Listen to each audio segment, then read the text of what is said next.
Psalm 100, verses 1 to 5. Make a joyful noise unto the Lord, all ye lands. Serve the Lord with gladness. Come before his presence with singing. Know ye that the Lord, he is God. It is he that had made us, and not we ourselves. We are his people, and the sheep of his pasture. Enter into his gates with thanksgiving, and into his courts with praise. Be thankful unto him, and bless his name. For the Lord is good, his mercy is everlasting, and his truth endureth to all generations. May the Lord add more blessing upon the reading of his holy word. Let us pray. Our gracious Lord, loving Heavenly Father, thank you for this great opportunity that we can be with you in this prayer meeting. Dalangin namin, Panginoon, na mawala lahat ang mga hadlang para po di kami makalapit sa inyong banal na harapan. Dalangin pa rin namin ang inyo pong tagapagsalita na maging daluyan po siya ng inyo pong pagmamahal. Talk to us, O Lord, through your servant, for we ask all of these things in the most precious name of our Lord and Savior, Lord Jesus Christ. Amen.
Good evening po mga kapatid.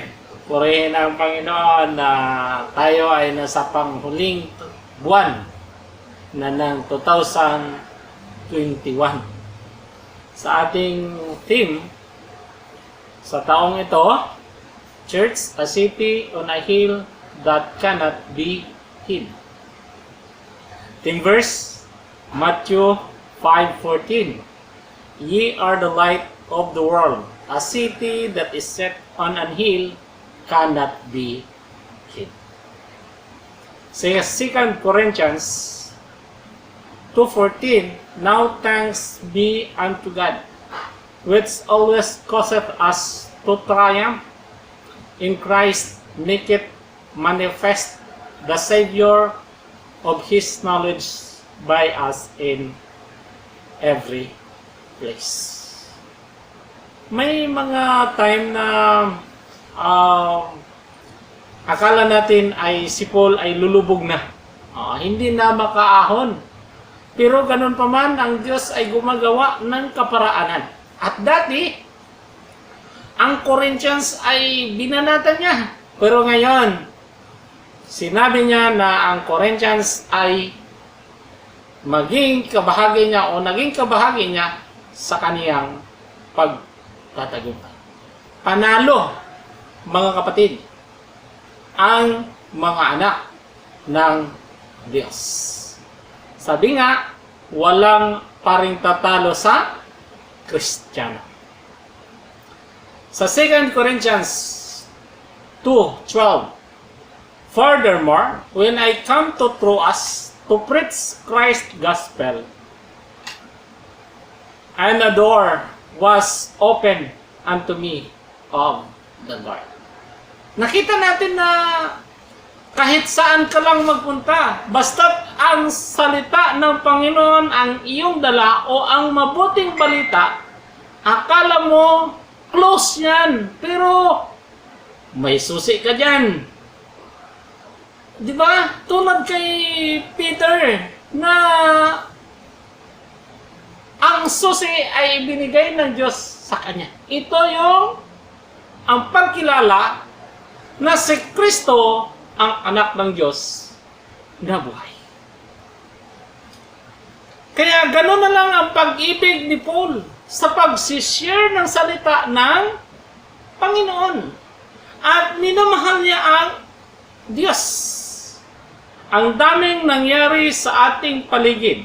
May COVID at hinaharap natin ang eleksyon. Pero ang nananalo ay ang pag-ibig pa din natin sa Diyos at ang pag-ibig ng Diyos sa atin. December theme. Ito yung panghimagas na mensahe para sa 2019. Jesus the Bright and Morning Star. Nagniningning sa liwanag. Hindi siya yung between na walang ningning. Napakaraming star sa mundo, mga kapatid. 5-star, superstar, at megastar. Ang mga players ngayon ng LA Lakers ay puro superstar. Sa Revelation chapter 22, verse 16, I, Jesus, have sent mine angel to testify unto you these things. In the churches, I am the root and the offspring of David, and the bright and morning star. Diba? So, kung sisiyasatin natin ang history, ang Diyos daw o si Jesus Christ daw ay nagpadala ng angel para magpapatunay na siya ay ang ugat sa lahi ni David. Hindi siya dumaan doon sa kay Solomon. Na-cut off yun ng kay Solomon. Dito siya dumaan sa anak ni David na si Nathan. Diba si Nathan, ang propeta na nagsabi kay David na siya ang taong dapat patayin. Kasi nga, yung may isang mayaman at may isang mahirap. Yung mahirap, nag-iisang tupa lamang ang kanyang pag-aari. Kinuha pa ng mayaman. So pagkatapos ng pag-amin ni David na dapat mamatay ang taong yan at sinabi ni Nathan, ikaw ang taong yan, ang sabi ni David sa kanya, nag-confess siya, di ba? So, inamin niya, nagkaanak siyang muli.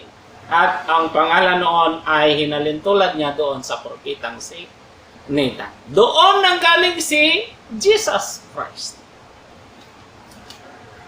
Kaya, napakaganda ng history ng buhay ni Jesus Christ. Starting pa lang, creation. At kung imumove mo pa, wala pang creation, nandoon na siya. Pagdating naman dito sa buhay ni Abraham, talagang masisiyasat mo mga kapatid na ang ating hinihintay, sure na sure, 100% ang ating tagapagligtas ay si Jesus Christ. Kaya sa 2 Peter 1:18, we have also a more sure word of prophecy. Dapat siguraduhin. Whereunto ye do will that ye take heed as unto a light that shineth in a dark place, until the day dawn and the day star arise in your heart. Kaya kung sigurado na si Kristo talaga ang ating tagapagligtas, ang nakasulat sa Biblia mula sa mga propita. Hindi lang isang propita ang nagsabi na ang Diyos ay magkatuwang tao. Kaya dapat tugma doon sa sinasabi ng mga propita noon ang ating pinipreach sa ngayon. Para magliliwanag tayo sa gitna ng dilim at magbubukang liwayway at maging liwanag. Kaya may kanta tayo eh. From the darkness shall turn to dawning, and the dawning to noonday bright, and Christ's great kingdom shall come on earth, the kingdom of love and light. Kaya huwag tayong manatili doon sa madaling araw, kundi sisikat ang araw sa ating mga puso. Yung tinatawag na ginintuang araw. Team natin, Jesus the Master who served. Yan yung team natin. Napakaganda niyan mga kapatid. Na si Jesus Christ ay pumunta dito para maging servant. Hindi siya nagpunta dito sa lupa para maghari o maghari-harian, na kung ano ang kanyang gustong gawin, yun yung masusunod. Kundi, pumunta siya dito para magserbisyo. Kaya sa Matthew chapter 20, verse 28, even as the Son of Man come not to me, ministered unto, but to minister, to give his life a ransom for many. So, hindi lang siya pumunta dito sa lupa para magserbisyo, kundi handang ibigay ang kanyang buhay sa kanyang mga minamahal.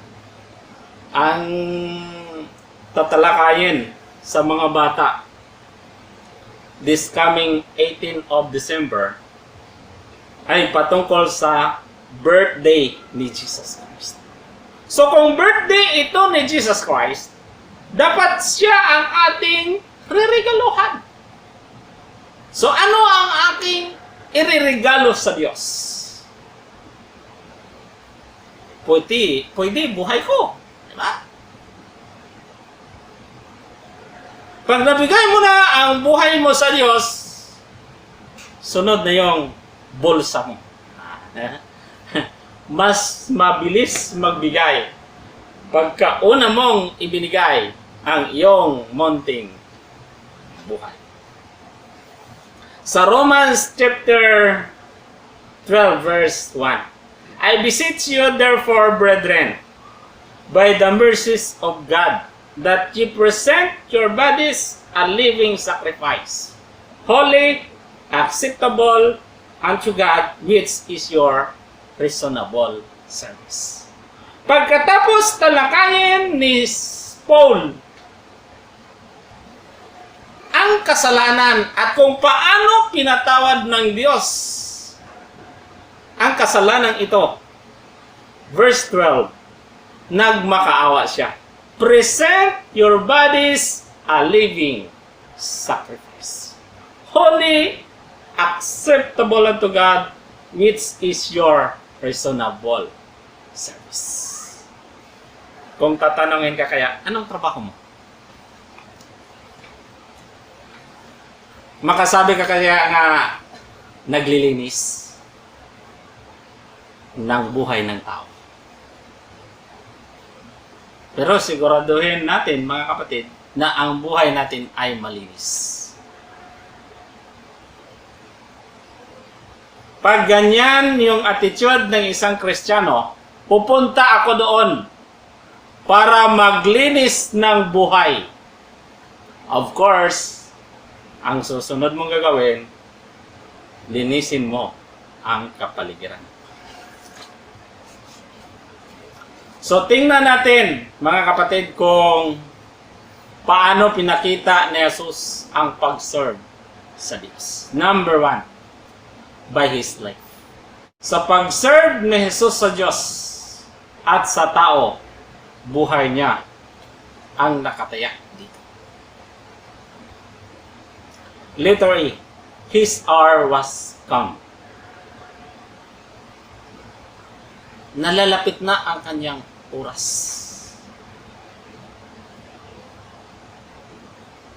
Pag oras niya na talaga. Okay lang sana kung hindi niya na alam na time na pala na mamamatay siya, di ba? O bigla na lang siyang barilin or saksakin or yung hindi niya alam. Pero kung alam niya, naku. John 13:1. Now before the feast of the Passover, when Jesus knew that his hour was come, that he should. Habang tumatagal si Jesus Christ sa mundong ito, ay umiiksi ang kanyang buhay. Doon lang siya sa langit. Walang hanggan, or ang kanyang pagka-Diyos lang ang walang hanggan. Pero ang kanyang katawan ay may kamatayan. Buti na lang na buhay. Ganon din naman sa atin, mga kapatid. Kaya dapat habang tumatagal, mas tumitining ang buhay natin at mas marami tayong ginagawa. The best daw na paraan para magagawa ka ng kapurihan ng Diyos. Isipin ng isang tao na ang araw na ito ay huling araw niya na sa mundo. Pagkagising sa umaga, sabihin mo, Lord, ito na yung huling araw ko. Kaya ibibigay ko yung best para sa kapurihan. Letter B, He depart. Hindi siya tatagal dito sa mundo. Pero 33.5 years lang siya. Ang iksi. Sa John chapter 13, verse 16, that ye should depart out of this world unto the Father. So, malapit na siyang mamamaalam. May Christian doon sa Palawan. Nag-birthday siya siguro mga 40. Sabi niya, Lord, 10 taon na lang. E di, dumating siya ng 50. Malakas pa siya. Sabi niya, Lord, 1 dekada muli. Grabe na. So, tuloy-tuloy, ngayon buhay pa. Ewan ko kung siguro 5 years na lang yung hinihingi niya sa Diyos. Wala pong dapat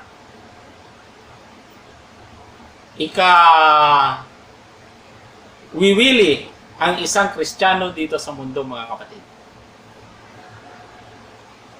Kung i-compare mo ito sa heaven, wala to. Kaya isipin mo lagi na tayuhan ka lang sa lupang ito at ginagawa lang natin ang kalooban ng Diyos. Ako personally, pagka nagkakasakit ako, may nararamdaman ako na parang masyadong masakit para sa akin, Lord, kung talagang kunin mo na ako, wag mo na akong pahirapan pa. Dapat ready tayo lagi para sa kuha ng Panginoon sa ating buhay. Mahaba at maiksing buhay, pareho lang yan. Kaya dapat nating paghandaan lagi na tayo ay hindi taga rito sa mundo. Number 2, by His love. Grabing pag-ibig ni Jesus sa kanyang mga disciples. He loved them unto the end. Diba? Yung ma-experiensyahan man lang ng mga taong sumusunod sa Kanya na mayroong forever. Hindi niya iniwan sa kalagitnaan ang kanyang mga disciples. Si Angela, may pinakita sa akin na broken heart. So sabi ko sa kanya, yan ang mangyayari sa heart mo pag hindi ang Diyos ang mahalin mo ng buong puso mo. Ngiti-ngiti siya. Sa John 13, 1c, having loved His own, which were in the world, He loved them unto the end. So talagang minahal niya ang kanyang mga disciples hanggang sa huling hininga. Verse 2, and supper being indeed, the devil having now put into the heart of Judas Iscariot, Simon's son, to betray. So, itong si Judas, siging nasunod sa Panginoon. Alam naman ni Jesus na ang pakay nito ay hindi maganda. Diba? Pera lang ang hangad nito. Pero pinabayaan ni Jesus na sumunod sa Kanya. Dahil ito ay may malaking misyon sa buhay niya. Nadamay pa pati tatay niya. Grabe, no? Nakakahiya.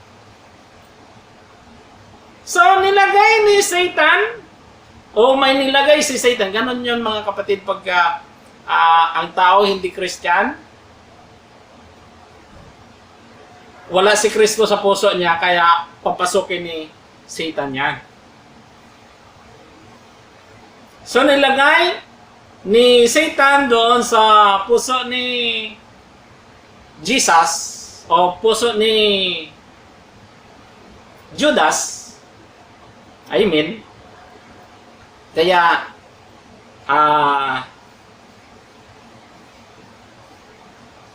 nangyari na talagang binigay niya na sa kapangyarihan ni Satanas ang buhay ni Jesus. Pero ang may control noon si Jesus pa din. Jesus, knowing that the Father had given all things unto His hands, and that He was come from God and went to God. Yan yung verse 3. Kaya tama lang na sabihin ni Jesus, love your enemy. Dahil sila ang tutupad sa mga plano ng Diyos sa buhay na. Number 3, by His labor. Kahit sa ating panahon, kailangan pa din natin i-act kung talagang mahal natin ang Diyos higit sa lahat. Okay naman yan, sinasalita mo. Pero kulang yan kung yan lang yung babasihan natin. Maraming mga bata o mga young people or mga JV na tumitingin sa atin kung paano natin pinakita ang ating pagmamahal sa Diyos ganon yung kanilang kagaya. Kaya sa verse 4 ng chapter 13, he riseth from supper and laid aside his garments and took a towel and girded himself. Biruin mo? Tumayo pa siya habang naghahaponan. Alam naman natin na ang tinatalakay sa Matthew ay ang kanyang pagkahari. Ang tinatalakay sa Mark ay ang pagka-servant niya. Ang sa Luke ay ang kanyang pagkatao. At yung sa John ay ang kanyang pagka-Diyos. Pero hindi iyon hadlang, mga kapatid, para gawin ang isang bagay na sa tingin natin bababa.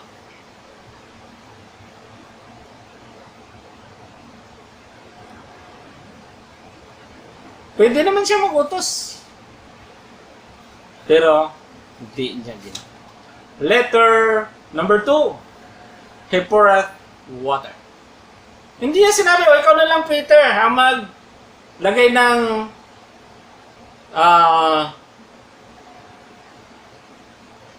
tubig para hindi ka utusan, mag-volunteer ka. Diba? So, may kinasal doon sa Palawan. Ngayon lang. Naglabas siya. So, sabi niya, asawa pa more. Sabi ko sa kanya, yan ang gawin mo para hindi ka utusan. Mag-volunteer. So, John 13:5, after that he poureth water into a basin and began to wash the disciples' feet and to wipe them with the towel wherewith was girded. So talagang hinugasan niya ang paa ng kanya. Bakit hindi yung kung kamay, okay lang, di ba? Pero yung paa, grabe yan. Pero nagawa ni Jesus Christ. Number 3, he act. Talagang ginawa niya ang paghuhugas. Hindi lang ito kwento-kwento. Hindi lang ito parang pakitang tao lang. Kundi talagang ganun siya. Siguro napakaganda na ang theme natin sa ating buhay. Naging Kristiyano ako, hindi para serbisyohan, kundi para mag-serbisyo. John 13:5b, and began to wash the disciples' feet and to wipe them with the towel wherewith was girded. Verse 6, then cometh he to Simon Peter, and Peter said unto him, Lord, dost thou wash my feet? Hindi ka makapaniwala si Peter na hugasan ng Diyos ang kanyang paa. Hindi naman siya nag-initiate.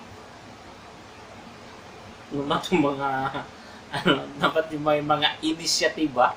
Yung pagkakita mo ng dapat linisin, huwag ka na mag-comment, ang dumi naman. Ikaw na mismo maglinis.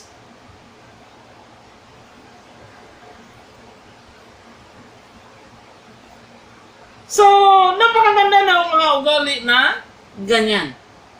Mayroong initiative. Peter said unto him, thou shalt never wash my feet. So, ayaw niya talaga magpahugas. O sige, sabi ni Jesus, kung ayaw magpapahugas, di wag. Basta wala kang bahagi sa akin. Hindi kita disciple.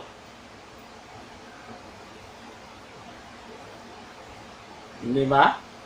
Beruin mo kung Christian ka, tapos hindi ka nakikinig ng mensahe ng salita ng Panginoon. Nako, Grabe kadumi ng buhay natin. Kasi hindi natin na nakikita na makasalanan na pala tayo. Marami na pala tayong dapat baguhin sa ating buhay. Kaya ang pagpapahugas ng ating paa sa Panginoon ay pagpapakumbaba rin. Di ba, minsan, sa bagay, natural naman yun sa tao na mayamang talaga, pero bawas-bawasan. Yung konting-konti na lang.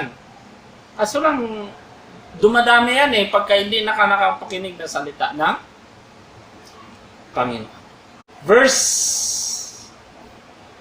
3 ng Matthew chapter 18.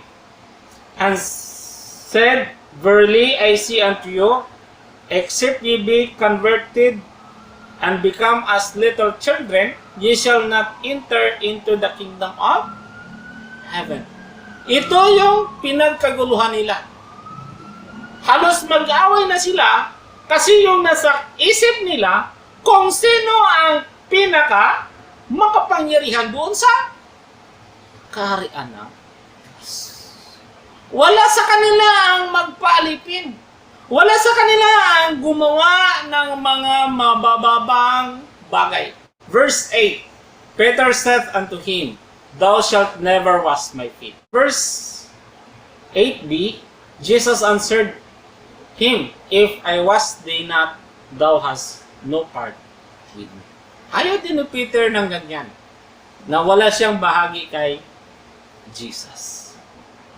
Simon Peter said unto him, Lord, not my feet only, but also my hands and my head. Napaka-interesado itong si Peter. Kaso lang, minsan pagka hindi niya maintindihan, tulad niyan, inugasan ni Jesus ang paa nila. Malaking insulto yun, pero mo, Diyos si Jesus Christ, tapos si Jesus Christ pa ang maghugas sa kanilang paa. Although na ito ay tradisyon nila. Welcome ka pag hinugasan ang paa mo sa bahay nila. Pero pagka hindi hinugasan ang paa mo, bumaba ka na, hindi ka welcome. Pero ang panahon na ito ay wini-welcome ni Jesus Christ ang kanyang mga disciples sa ministry dahil paalis na siya at mayroong may magpapatuloy sa kanyang misyon sa mundong ito. So, buti na lang hindi na siya pumilit na ayaw magpahugas, kundi interesado na siya na pahugasan ang kanya. Number 4, by His humility. Napaka-humble naman ni Jesus. Hangarin nating mga Christian na tularan ang kanyang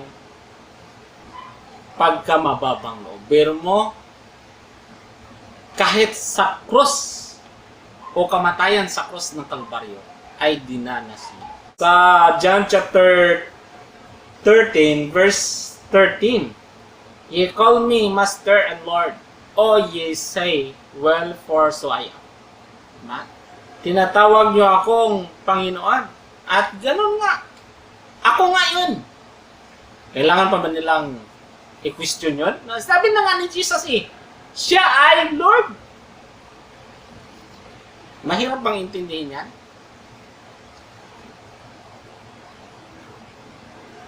Verse 15, For I have given you an example that ye should do as I have done to you. Ang paghugas sa paa ay ganito lang yun, mga kapatid.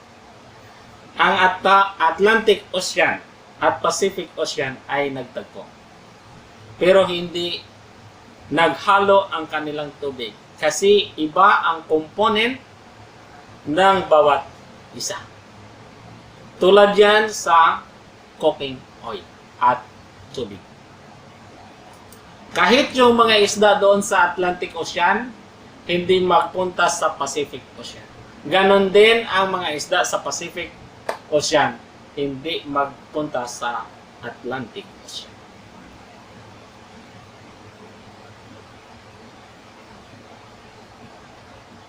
Ganon ang mangyayari pagka ang Kristiyano ay hindi nalaman na siya ay nagkasala. Nandyan ang relasyon, pero wala silang komunikasyon na Diyos. Kaya importante yung confession. Kaya sa verse 17, if you know these things, happy are you if you do them. Kaya, maghugasan tayo sa bawat isa. Ang buhay ko, marami pa rin kamalian, marami pa rin kapintasan. Kaya, kailangan kong makinig ng mga salita ng Diyos para ang buhay kong ito ay maging tulad ng buhay ni Kristo. Tandaan natin mga kapatid ang kanta na Make me a servant like you, dear Lord. God bless po. Merry Christmas and Happy New Year.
Second Corinthians chapter 9 verses 6 to 8. But this I say, he which soweth sparingly shall reap also sparingly, and he which soweth bountifully shall reap also bountifully. Every man according as he purposeth in his heart, so let him give, not grudgingly or of necessity, for God loveth a cheerful giver. And God is able to make all grace abound toward you, that ye, always having all sufficiency in all things, may abound to every good work. Let us now worship the Lord through our tithes and offerings. Let us pray. Thank you, Lord, for the opportunity you gave us that we can worship you through our tithes and offerings. Thank you for your word. Thank you also for giving us a blessing so that we can still give our tithes, our missions pledges, and all other offerings in spite of this crisis we are experiencing. As we give, bless us and bless this substance that it may be used to further your word and be a blessing also for other people that needs it. This we ask and pray in the most precious name of our Lord and Savior, Lord Jesus Christ. Amen.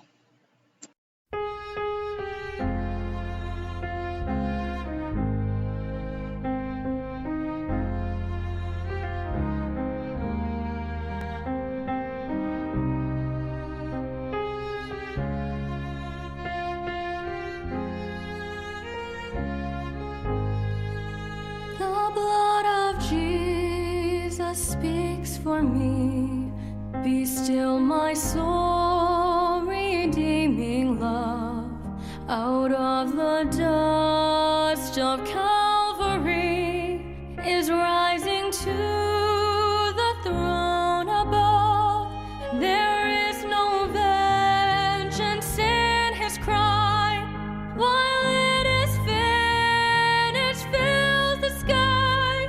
Forgiveness is the final plea. The blood of Jesus speaks for me. My heart can barely take it in. He pardons all my guilty stains. Surrender all my shame to him. He breaks the curse of every chain. My sin is great, but greater still. The boundless grace his heart reveals. A mercy deeper than the sea. The blood of Jesus speaks for me.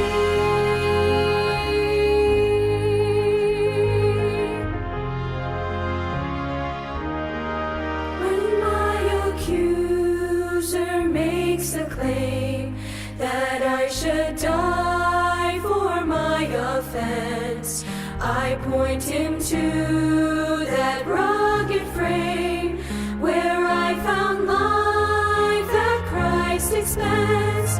See from his hands, his feet, his side, the fountain flowing deep and wide. Oh, hear it shout the victory. The blood of Jesus speaks for me.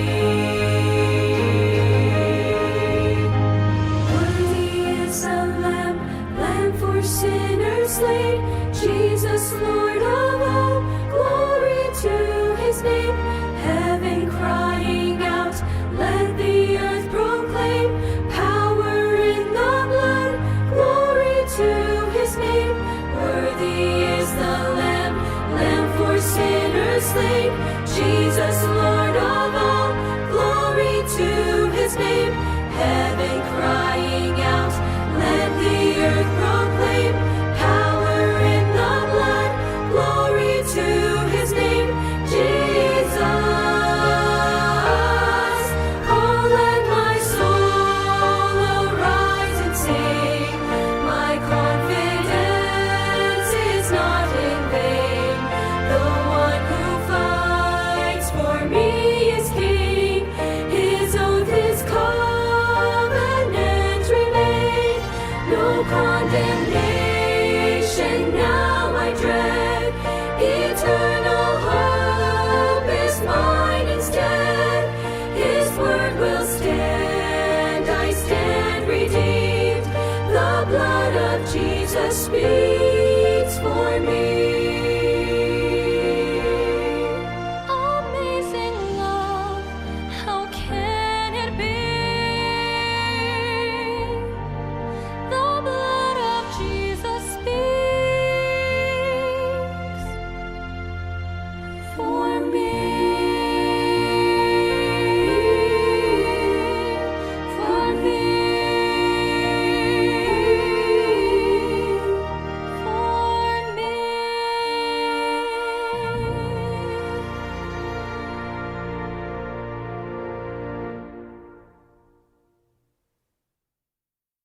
Let us pray. Our gracious Lord, loving Heavenly Father, thank you Lord sa natapos na inyo pong gawain ang prayer meeting. Salamat po Ama sa inyo pong mga salita na punong-puno ng aral at gabay para po magamit namin sa aming pong pamumuhay araw-araw. And so we close this evening prayer meeting. Bless us and protect us, even the whole household of faith. Even also, Lord, as we pray each family for the prayer items in our church bulletin. Guide us and give us wisdom so we can pray each item assigned to us with love and concern. Be with us and bless us, for we ask all of these things in the most mighty name of our Lord and Savior, Lord Jesus Christ. Amen.